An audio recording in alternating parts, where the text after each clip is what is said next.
আরেকটি কথা একটু বলি, মৌলানা সাহেব এখানে আছেন, যে গোটা বিশ্বব্যাপী বলা হয় যে সন্ত্রাস হলো মুসলমানদের সাথে যায়, এটা কিন্তু সত্যি নয়।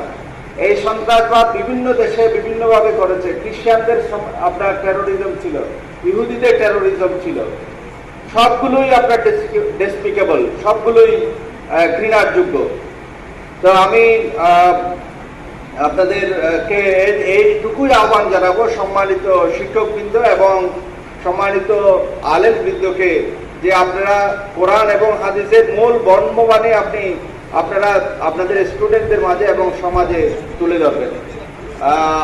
আজকে এই অনুষ্ঠানে আমি হাজির হতে পেরে নিজেকে ধন্য মনে করছি এবং আয়োজনকারী আপনার অ্যান্টি টেররিজম ইউনিটকে ধন্যবাদ জানিয়ে আমার বক্তব্য এখানে শেষ করছি।